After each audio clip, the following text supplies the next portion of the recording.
J'ai dit en toute confiance que j'entrerais par effraction dans la maison du mafioso, mais les policiers à la station ont éclaté de rire. J'ai récemment obtenu mon diplôme de l'académie de police et je pensais que grâce au diplôme rouge, on m'assignerait les enquêtes les plus difficiles. Mais tout ce que j'ai fait dans l'équipe, c'est acheter des beignets aux flics. Cependant, aujourd'hui, le chef a parlé du vol d'un collier en diamant dans laquelle le principal criminel de la ville a été impliqué. Et j'ai immédiatement décidé de montrer à ces vieux qui était la plus cool ici. Cette affaire serait la mienne. Les flics n'arrêtaient pas de se moquer de moi, mais le chef y a pensé. J'étais nouvelle dans la ville, ce qui signifiait que la mafia ne savait rien de moi. Et il m'a donné le boulot.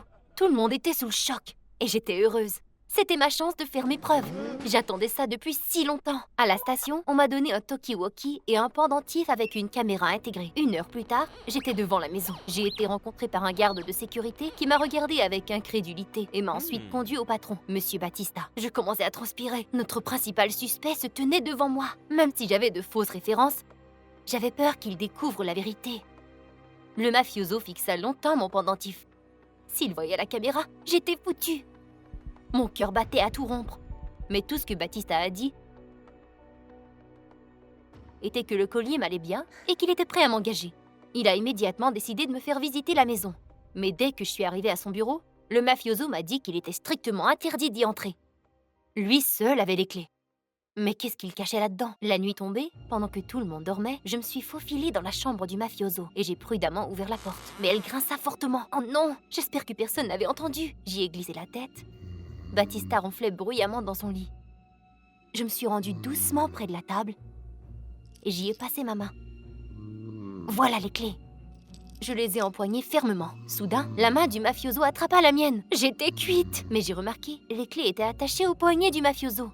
Et s'il se réveillait, les secondes me semblaient être si longues. Et puis, il recommença à ronfler. J'ai soupiré, soulagée. Et j'ai détaché les clés de son poignet.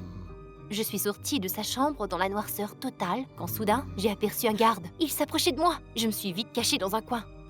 J'espère qu'il ne me remarque pas. Mais alors, le garde a descendu les escaliers. Ouf, ça s'est bien passé. Je me suis immédiatement précipitée au bureau et j'ai ouvert la porte. Je suis entrée. J'ai allumé la lampe de poche et j'ai regardé autour de moi. Rien d'inhabituel. Soudain, j'entendis un grincement.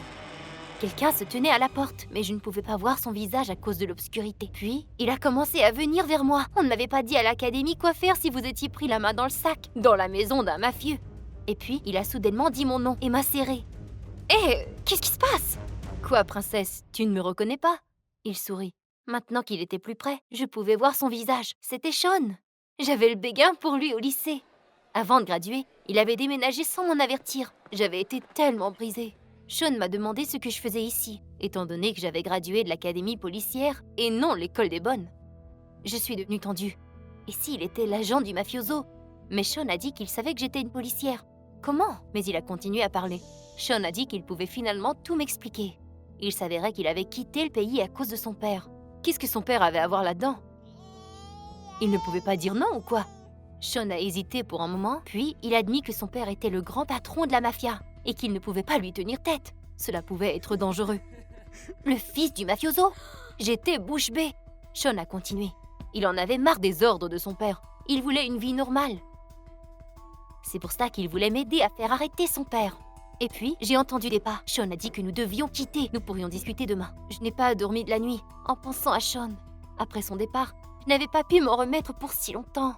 Et j'ai imaginé à quoi ressemblerait notre première rencontre. C'était incroyable que cela se produise. Le matin, j'ai été réveillée par un appel du chef. Grâce à la caméra dans le pendentif, ils ont entendu notre conversation avec Sean. Le chef a dit que notre liaison poserait un problème et il voulait me suspendre. Merde! Mais Sean et moi n'avions pas été en contact depuis si longtemps. Il y eut un long silence à l'autre bout de la ligne. S'il vous plaît, donnez-moi une chance. Le chef a soupiré. D'accord, une petite erreur et j'allais être forcée de lui apporter du café et des beignets pour le reste de ma carrière. Le lendemain matin, je nettoyais le hall d'entrée de la maison quand Sean est venu et m'a donné une boîte de mes bonbons préférés. J'ai été touchée, mais il a soudainement demandé si j'étais occupée pendant le week-end.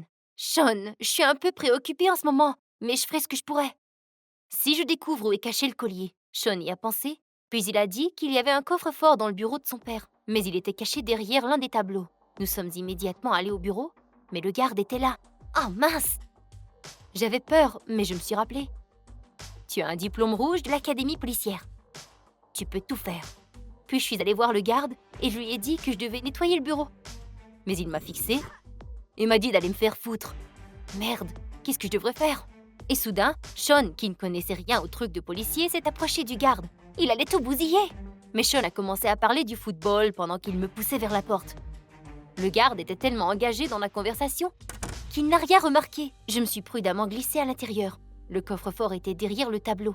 Tout ce que j'avais à faire, c'était de me souvenir des instructions pour le piratage. J'ai essayé encore et encore, désespérée.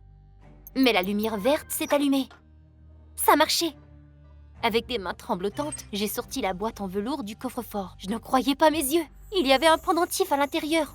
Puis, Sean est arrivé à la course. Il m'a dit que son père était en chemin vers le bureau. Nous devions sortir d'ici et vite. Les pas se sont rapprochés. Je pouvais entendre le mafioso monter l'escalier. Puis Sean a ouvert la fenêtre et m'a dit de sauter. J'ai échappé le pendentif par erreur. Mais il était trop tard. Nous avions déjà sauté. Quel gâchis! À travers la caméra du pendentif, le chef a tout vu. Toutes mes erreurs. Maintenant, j'allais être forcée de lui apporter son café et ses beignets pour le reste de ma vie. Je n'étais qu'une pauvre idiote qui venait de rater le moment le plus important de ma carrière. Nous n'avons pas très bien atterri. Je me suis mise à pleurer. Sean a essayé de me calmer. Il était si gentil et sincère, comme lorsque nous étions au lycée, quand je m'étais fait mal en classe de gym. Nous nous sommes cachés dans la cour. On dirait que tout le monde était à notre recherche. Bientôt, il y avait plein de gens dans le parking. On regardait au coin de la rue, le mafioso montant dans sa voiture, et dans ses mains, il tenait la belle boîte de velours. On pensait qu'il voulait la cacher. On devait les rattraper avant que le Batista ne la cache. Sean, tu vas m'aider, non? Et puis, Sean m'a regardé dans les yeux, disant qu'il était prêt à prendre le risque, mais à une condition. Que je sorte avec lui. Je n'ai même pas eu le temps d'y penser. Oui, Sean, je vais sortir avec toi. Je t'en prie, fais quelque chose. Très rapidement, nous étions en train de pourchasser le mafioso. Mon cœur battait. J'ai eu l'impression que nous les avions perdus. Mais Sean était très bon pour manœuvrer. Nous avons continué la chasse. Ils se sont arrêtés à un bâtiment délabré et sont entrés. Sean et moi avons suivi tranquillement. Accroupis dans les décombres, j'ai pointé le pendentif vers le mafioso. Et puis, il a pris le collier dans sa valise. Au même moment, une grosse main m'a agrippé l'épaule. C'était un garde. On nous a amenés au mafioso. Batista a ri du visage terrifié de Sean et moi. Il a dit que tout cela n'était qu'un test pour son fils. Je savais que les choses étaient louches depuis le début. Je devais nous sauver, Sean et moi, d'une façon ou d'une autre. J'essayais de sortir le talkie-walkie de ma poche pour donner les coordonnées au chef. Mais le garde de sécurité m'a aperçu. Il l'a lancé contre le mur. C'était la fin. Je ne veux pas mourir. Mais soudain, un mégaphone pouvait être entendu au loin. Tout le monde arrêté. Police. J'ai vu le chef parmi les policiers. Comme j'étais contente. Quand il s'est approché de moi, j'ai demandé « Le talkie-walkie fonctionnait-il » Et il a dit qu'il était inquiet pour moi et a regardé la vidéo du pendentif tout le long de l'enquête. Donc il savait où nous étions. Je lui remercie sincèrement et en retour, il m'a félicité et m'a dit que je lui rappelais sa fille. J'étais persévérante, mais j'avais besoin d'être surveillée une fois de temps en temps. Quelques semaines plus tard, le mafioso a assisté à son procès. Lorsque le jury avait délibéré, j'ai entendu une série d'applaudissements. Il m'a fallu un certain temps pour réaliser qu'il m'était adressé. J'ai prouvé à tout le monde que j'étais une vraie flic. Soudain, j'ai remarqué Sean. Il est venu me voir et m'a rappelé notre accord. Waouh! À cause de ce qui s'était passé, j'avais oublié notre rencard. Mais j'ai accepté avec plaisir. Après tout, c'est Sean qui m'a aidé à m'en sortir. J'ai passé toute la soirée à choisir ma tenue, comme quand j'étais jeune. Pourquoi étais-je si excitée? Est-ce que je n'avais jamais oublié Sean pendant toutes ces années? Nous étions assis sur son sofa quand il a sorti une boîte de velours sous le siège. Sean m'offrait un cadeau? Il l'a ouvert, mais à l'intérieur, il y avait le pendentif en diamant. Qu'est-ce qui se passait? Il était censé être à la station de police. Sean a dit qu'il ne laisserait jamais les flics imbéciles avoir le collier. Et maintenant, la police avait un faux. Il s'est avéré qu'il avait longtemps rêvé de prendre le trône du chef de la mafia, mais son père refusait de céder. Et puis, j'avais apparu, il lui avait offert sa chance. Avec un sourire, il a dit que je serais sa reine. J'étais figée. Non, ça ne se peut pas!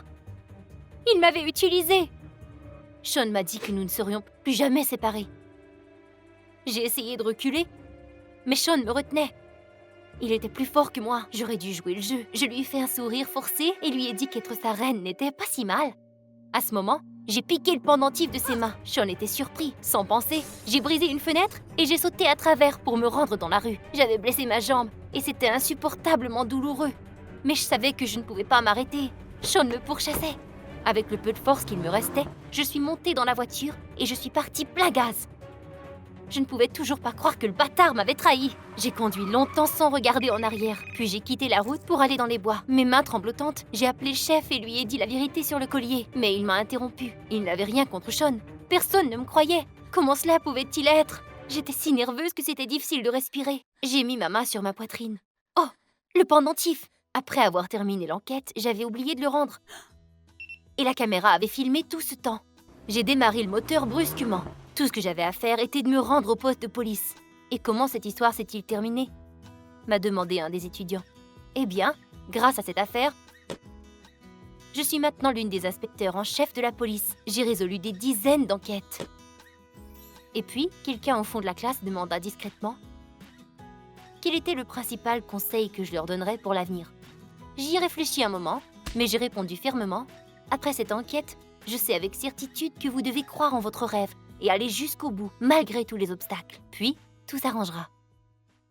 Pensez-vous que je suis une servante ou une bibliothécaire? Ouais, moi aussi je le penserais si j'arrivais face à face avec moi-même dans la rue. Nous sommes fabuleusement riches, mais mon père milliardaire et me force à faire semblant d'être mendiante. Allez John! Pourquoi devrais-je faire semblant d'être pauvre? Je l'ignore. Je lui ai demandé des millions de fois, mais aucune réponse. Je m'en fiche. Je vais avoir 18 ans bientôt. Et après cela, personne n'osera me demander une scène. J'en ai marre de faire semblant. Je mérite mieux. Merci John, à ce soir.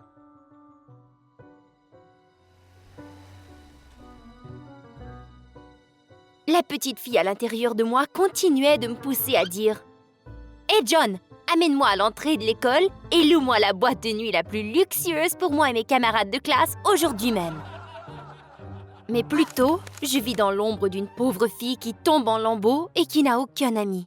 Mais j'ai mon Henri. Nous sommes ensemble depuis 1 mois maintenant. Oh, s'il savait seulement qui j'étais vraiment et que je ne suis pas une perdante du tout, comme tout le monde le croit. Et si je me pointais à l'école armée jusqu'au cou, tous les garçons tomberaient pour moi en un temps 3 mouvements.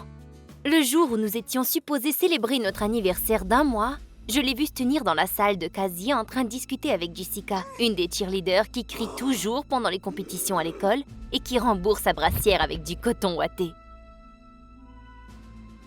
Pourquoi diable était-il amical avec elle? Que peuvent-ils avoir en commun?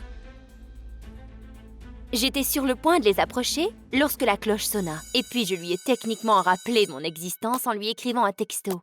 « Chérie, cela fait maintenant exactement 1 mois que nous existons. Je ne suis pas fière, mais je ne me ferai pas défier. » Je ne pouvais pas parler à mes parents de ma relation. Papa était complètement contre tout contact. Et pas seulement avec les garçons, mais avec les filles aussi. Si je lui parlais d'Henri, il m'aurait renié.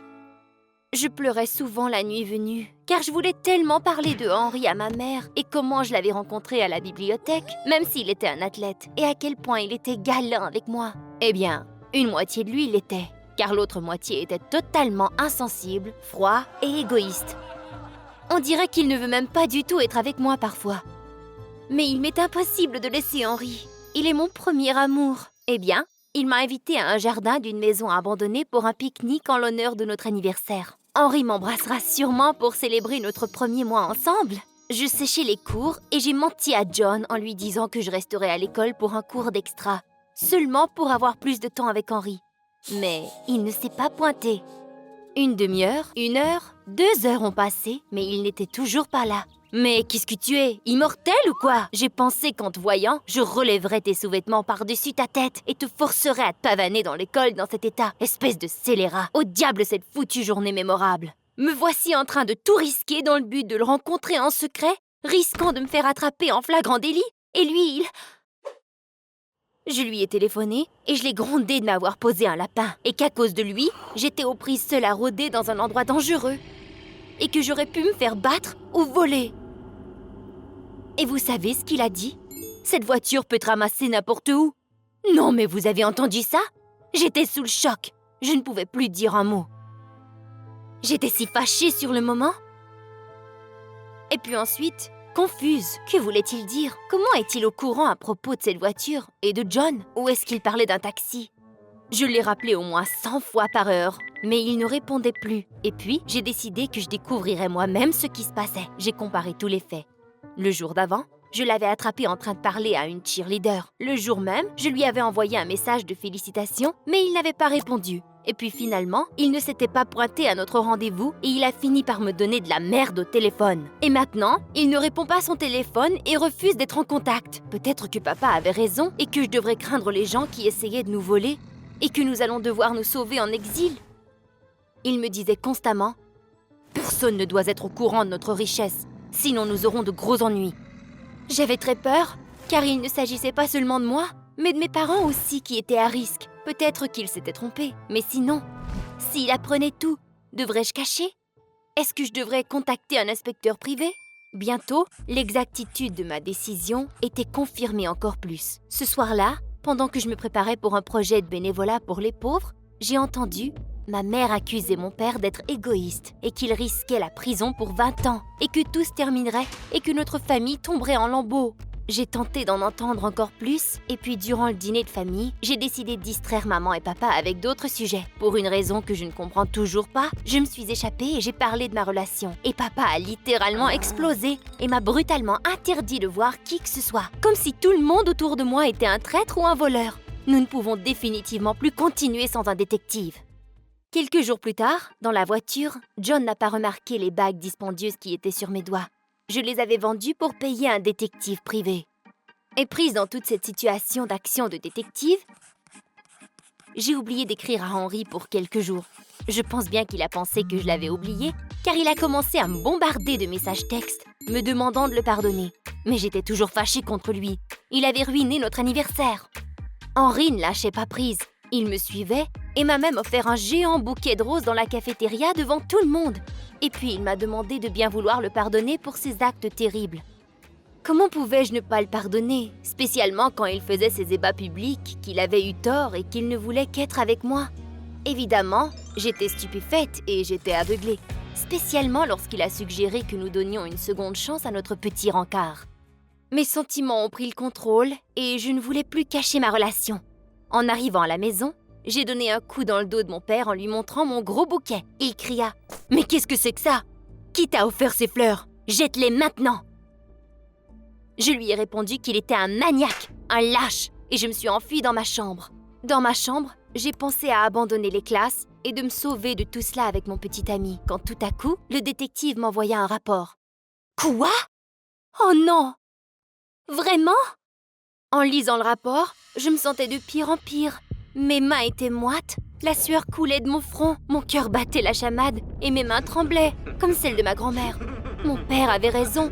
Henry était un traître. Il s'avérait qu'il m'avait suivi tout ce temps et connaissait la vérité à mon sujet, ce qui voulait dire qu'il avait un motif pour s'être intéressé à moi. Je lui ai immédiatement écrit « Tu n'es qu'un sale traître, un bon à rien, un menteur. Tu connaissais la vérité à mon sujet. Va te faire foutre. Et si tu essaies de t'approcher ne serait-ce qu'un mètre de moi, mes gardes de sécurité vont te foutre leur poing dans la gueule. » La nuit tombée, je me suis fait réveiller en sursaut par un bruit à la fenêtre. J'ai regardé et j'ai aperçu Henry, qui était venu pour tout expliquer. J'étais sous le choc concernant ce qu'il avait à dire. Henry et ses parents habitaient dans une maison luxueuse, tout comme la nôtre, où je l'avais attendu pour notre anniversaire d'1 mois. Tous les résidents s'étaient fait expulser à cause d'un centre commercial qui allait se faire construire. Mon père était le superviseur du projet. Les gens s'étaient fait promettre une compensation, mais le travail avait arrêté, la maison ne s'était pas fait démolir et l'argent n'avait pas été payé. Pendant que ses parents faisaient affaire avec mon père, ils avaient épuisé tout leur argent, alors ils se sont retrouvés dans la rue, où ils avaient attrapé une maladie grave et en étaient morts.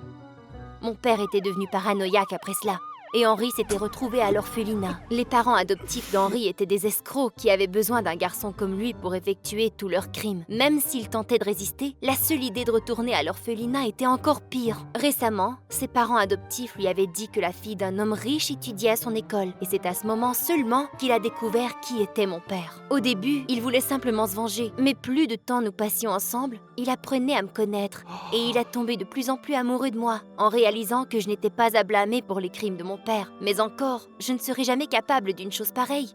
Il est important pour moi d'aider les autres. Tout ce temps, il était tiraillé entre se venger contre mon père et me déclarer son amour. Au début, je pensais vraiment que ce n'était que du charabia, et j'ai renvoyé Henry chez lui. Mais le matin venu, j'ai demandé au détective de confirmer ce qu'Henry m'avait dit. Oh non, tout était vrai! Et puis, j'ai monté un plan. Mes parents et moi étions supposés visiter ma grand-mère en laissant la maison sans supervision. Pendant qu'ils étaient partis, Henri et ses parents rentreraient dans la maison et je leur donnerais les clés. Il enverrait ses parents dans la chambre et à ce moment, il prendra tout l'argent contenu dans le coffre-fort de mon père, vu que je connaissais le code. Après cela, Henri s'échappera par la fenêtre, mais avant, il pèsera le bouton de l'alarme. Ainsi, ses parents adoptifs se retrouveront en prison. Plus tard, mes parents trouveront une copie d'un compromis qui sera fait avec l'aide d'un détective. Et ils apprendront de ma part qu'ils ne doivent pas aller à ma recherche et que je vis ma vie comme je le veux. Comme j'ai appris plus tard, le détective envoya le compromis original à la police aussitôt que mon père s'est fait arrêter. J'étais sous le choc. Même si je comprenais qu'il avait trahi plusieurs individus, c'était tout de même un choc d'apprendre qu'il se faisait incarcérer. Ma mère avait des économies dans un compte bancaire. Mais elle a décidé de se trouver un emploi de couturière pour survivre tout cela. Henri et moi nous sommes sauvés dans les Bahamas, tout de suite après nous être sauvés. Le même détective nous a aidés. Nous n'avons pas encore décidé où nous irons après. Retourner ou non, mais je ne veux pas abandonner ma mère. Pendant ce temps, nous avons un petit commerce de homards. Vous n'avez aucune idée combien les gens sont prêts à payer pour ceci ici. Finalement, j'ai échappé à mes parents. J'ai pris le train de nuit pour la grande ville. Mon rêve m'attendait. Une vie de luxe. Comme les TikTokers cool. Le matin, j'ai rencontré un agent immobilier et je lui ai donné tout mon argent. Une demi-heure plus tard, j'étais devant la porte de mon nouveau appartement. J'ai loué cette cabane pour le début. Bientôt, je serai définitivement riche. Et je déménagerai au centre-ville. Impatiente, j'ai rentré la clé dans la serrure. Mais la clé ne convenait pas. Bizarre. Puis, la porte s'est ouverte. Un homme me regardait depuis l'appartement. Je n'ai rien compris. J'ai appelé l'agent immobilier, mais il n'a pas répondu. Et puis j'ai réalisé. J'ai été trompée. Je voulais fondre en larmes. J'étais laissée dans la rue dans une ville étrangère, sans argent et sans toit. Je devais trouver un job. Pas question que je retourne chez mes parents. Retourner, c'était admettre ma défaite. Ils n'arrêtaient pas de me dire que je n'étais pas prête. Errante dans les rues, j'ai failli laisser tomber. Mais soudainement, j'ai vu une publicité qui cherchait une femme de ménage pour une grand-mère de 80 ans, avec logement fourni. C'était ça. Sinon, je reste dans la rue. Je me suis rendue à l'adresse spécifiée. La porte était ouverte par un homme arrogant qui s'appelait Steve, qui réclamait être le neveu de Madame Matson et de loger chez elle. Après ça, Steve m'a invitée dans la maison et m'a dit de ne rien toucher. Quel type désagréable! Quand j'ai mis le pied dans la maison, j'étais stupéfaite. C'était une vraie villa de millionnaire, avec des meubles italiens et des vases chers de partout. Quel luxe! L'endroit parfait pour les TikTok. Steve m'a tout de suite dit que Madame Matson était une millionnaire et que je devais garder la maison propre et garder un œil sur elle, pour qu'elle ne se fasse pas mal. En échange, je toucherais un gros salaire et une chambre dans la villa. Génial! En un mois seulement, je pourrais me permettre un appartement au centre-ville et des nouveaux habits. Je me suis pressée de signer le contrat. Steve est parti faire ses affaires et m'a introduit finalement à la maîtresse de la maison, Madame Matson. Je suis rentrée dans le salon et tout d'un coup, un coup de feu. J'ai senti la douleur à l'épaule et en panique, je me suis jetée derrière le sofa, renversant une statue. Mais c'était quoi ça? Puis, j'ai remarqué la peinture sur mon épaule. C'était du paintball. Sors de là, petite voleuse, je l'ai entendu crier. En jetant un coup d'œil derrière le sofa, j'ai vu une vieille femme avec un pistolet de paintball. Et puis elle m'a tiré dessus encore une fois. Mais elle était folle. J'ai crié que j'étais en fait sa nouvelle femme de ménage. Mais la vieille femme a souri et a appuyé un bouton sur le mur. C'était pourquoi ça? Au même moment, les gardes de sécurité sont entrés dans la maison et m'ont épinglé au sol. Attendez, vous ne comprenez pas.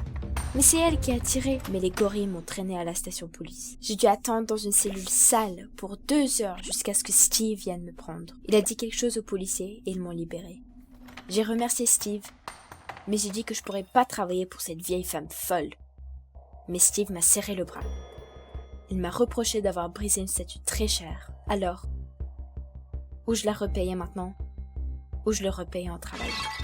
Pourquoi est-ce que j'étais si malchanceuse? Je commençais à détester cette femme. Steve m'a ramenée chez elle et m'a dit de laver les sols. Mais j'ai vite abandonné le nettoyage, commençant un live sur TikTok où j'ai montré la villa à mes abonnés. Regardez le luxe où je vis. Mais alors, la millionnaire est rentrée dans le salon et le live s'est vite terminé. Mince! Elle m'a dit que les servantes doivent répondre à toutes ses caprices. Aujourd'hui, elle voulait avoir des animaux exotiques dans la maison. Par exemple, des serpents. Quoi? Il n'y avait rien à faire. J'ai trouvé des animateurs par internet et ils étaient arrivés pour dîner. Juste de voir des serpents me rend malade. Mais le serpent, Madame Matson, était enchantée. Pendant que les animateurs grignotaient dans la cuisine, Madame Matson examinait les reptiles. « Que c'est dommage qu'ils soient en captivité », se plaint-elle. Et soudainement, la millionnaire a ouvert le couvercle du terrarium. Mais qu'est-ce qu'elle a fait? Instantanément, les serpents se sont éparpillés dans la maison. Madame Matson courut après eux avec un éclat de joie, me laissant toute seule. Et puis, Steve est revenu à la maison. Quand elle a vu les serpents sur le sol et moi à côté du terrarium, il m'a hurlé de les rattraper tous. Juste l'idée de ces reptiles visqueux m'a fait frémir. Mais il n'y avait pas d'autre solution. Je me suis munie de balais et je suis allée chercher ces créatures. Mais elles étaient partout. Soudainement, une est tombée du chandelier, plein dans ma figure. J'ai failli mourir de peur, mais je l'ai vite jeté dans le terrarium. À la fin, tous les serpents étaient refermés. Mais Steve était toujours furieux. Il m'a menacé de faire appel à la police si quelque chose comme ça allait se reproduire. Non seulement j'allais devoir repayer la dette, mais j'allais aussi aller en prison. Non, pitié, je suppliais. Si quelque chose se passe à Madame Matson, tu es fichu, menaça-t-il, avant de rentrer dans sa chambre. Le soir est venu, je suis allée à ma chambre, espérant que j'allais pouvoir au moins faire une vidéo pour TikTok. Mais non, la vieille m'a appelée et m'a ordonné de lui chanter une berceuse. Sérieusement? Mais c'est de la folie! Après mon horrible berceuse, elle m'a demandé de fermer la fenêtre car, vous voyez, elle avait froid. Mais les fichues charnières étaient bloquées. La vieille insista et je suis allée dehors pour fermer la fenêtre de l'autre côté. Mais le courant d'air a fermé la porte derrière moi. En panique, j'ai couru vers la fenêtre de Madame Matson. Mais pour une raison quelconque, elle était fermée. Cette vieille femme. J'ai sonné à la porte, mais bien sûr, personne ne m'a répondu. Qu'il en soit. Cherchant un abri, j'ai parcouru les ruelles désertes. Jusqu'à ce que des sans-abri commencent à s'agripper à moi, demandaient de l'argent. J'ai échappé de justesse. Je suis retournée à la villa de la folle millionnaire tôt le matin. À ce temps-là, la porte était ouverte. Bizarre. Quand je suis allée au deuxième étage, j'ai jeté un regard dans la chambre de Madame Matson. C'était un bazar. Et la millionnaire elle-même était nulle part. Oh non. Steve allait me tuer quand il se réveillera et comprendra qu'il est introuvable. Je me suis mise à mon ordi qui était ouvert sur la table. Mince. La vieille venait juste de réserver un billet. Mais le vol était dans 1 heure. J'ai appelé un taxi et je me suis précipitée à l'aéroport. Mais la sécurité ne me laissait pas rentrer sans ticket. Zut! Puis, j'ai vu Madame Matson au guichet. Je me suis lancée vers elle. Je l'avais déjà atteinte quand la sécurité m'a attrapée. Elle leur avait menti, en disant que j'étais sa petite fille et ils m'ont laissé aller. Waouh! Pourquoi est-ce qu'une millionnaire voudrait m'aider? Je l'ai remerciée, mais elle m'a dit que, à cause de tout ça, je partais avec elle. Quoi? Avant que je comprenne ce qui se passait, Madame Matson m'a donné un ticket et on était assises dans un avion. La vieille s'est endormie immédiatement quand j'ai reçu un texto de Steve. Qu'as-tu fait de Madame Matson? Où est-elle? Ça y est, c'était la fin. J'allais devoir la persuader de revenir tout de suite. Mais le moment que l'avion a atterri, la vieille s'est échappée. J'ai couru après elle, poussant les gens qui étaient dans mon chemin. Mais je l'ai rattrapée qu'au parking, où elle était déjà dans le dernier taxi pour partir. Confuse, je regardais autour de moi et j'ai aperçu un vélo qui traînait à côté. Avant de comprendre ce que j'allais faire, je me suis emparée du vélo, pédalant après le taxi. La voiture s'est arrêtée au bord de l'océan. Je suais profusément, mais au moins je l'avais rattrapée.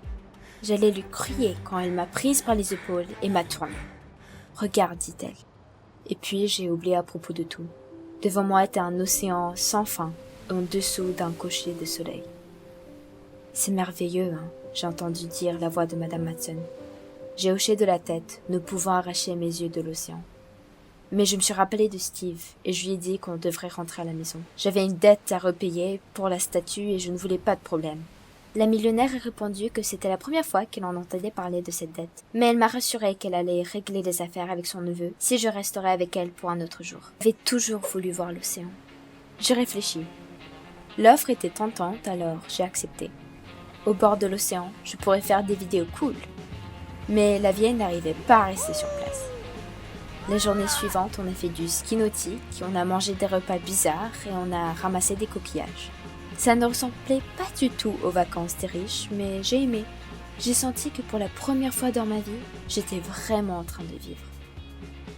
J'étais tellement emballée que j'ai même oublié mes vidéos TikTok. Madame Matson me parlait beaucoup d'elle. Elle avait participé aux expéditions dangereuses et a sauté avec le parachute. Waouh! Sa vie a été beaucoup plus époustouflante que celle des stars de TikTok. La journée s'est terminée. C'était le moment de rentrer. Mais Madame Matson m'a présenté un groupe de jeunes parmi lesquels il y avait une fille avec une cicatrice à l'épaule. La millionnaire m'a annoncé qu'elle allait partir avec eux à un festival punk. Quoi? Elle m'a promis de rentrer à la maison. Je lui ai rappelé notre accord. Soudain, Madame Matson s'est arrêtée. Sans prononcer un mot, elle s'est évanouie en glissant par terre. Mon Dieu! J'ai vite appelé l'ambulance et nous sommes précipités à l'urgence. Je suis restée longtemps dans la salle d'attente, les nerfs en boule. Enfin, le médecin m'a fait rentrer dans la chambre. Pauvre Madame Matson était allongée dans son lit, pâle, mais j'étais heureuse de la voir vivante. Je me suis assise à côté. Elle a soupiré et m'a avoué qu'elle avait le cancer au stade terminal. Les larmes ont rempli mes yeux. Mais pourquoi elle ne se soignait pas? La millionnaire m'a dit qu'elle ne voulait pas passer sa vie dans les hôpitaux. Elle voulait profiter du peu qui lui restait. Nous avons passé toute la soirée à parler jusqu'à ce que Madame Matson s'endorme. Elle était reconnaissante de ma présence. Et après tout ce temps passé ensemble, je me suis sentie très attachée à elle. Mais soudain, Steve est rentré dans la chambre, fou de rage. « Rentre et ramasse tes affaires, on va à la police. » Il m'a poussée dehors de la chambre. J'étais abattue, je marchais vers la sortie, en essayant de comprendre ce qui se passait. J'étais presque dehors quand tout d'un coup je me suis arrêtée. Je ne pouvais pas partir comme ça. J'ai voulu au moins dire adieu à Madame Matson. Je me suis retournée dans le couloir, j'ai entendu la voix de Steve. Il parlait au téléphone. Il a dit que la vieille allait mourir d'ici très peu et il serait un riche héritier. Après cette conversation, il s'est approché du médecin et lui a dit qu'il était d'accord pour l'euthanasie de Madame Matson pour apprécher ses souffrances. J'ai eu la chair de poule. Quel enfoiré! Comment peut-il décider la vie de quelqu'un comme ça? Et tout ça pour l'argent. J'ai attendu que tout le monde parte et Madame Matson reste seule. J'ai pénétré dans sa chambre et je lui ai tout dévoilé. Je l'ai convaincue qu'il fallait partir et vite. Je l'ai littéralement tiré vers la sortie. Les auxiliaires médicaux nous avaient remarqués, mais on a pu vite rentrer dans l'ascenseur et fermer les portes. On nous a pas rattrapés. Ce soir même, nous étions assises au bord de l'océan, en parlant. Madame Matson a promis de déshériter Steve et m'a offert l'opportunité de vivre avec elle sans obligation. La remerciant, j'ai refusé, disant que je viendrais visiter. Je ne voulais plus être riche et célèbre dans TikTok. Je voulais être comme Madame Matson, de vivre chaque moment de ma vie vividement et véritablement.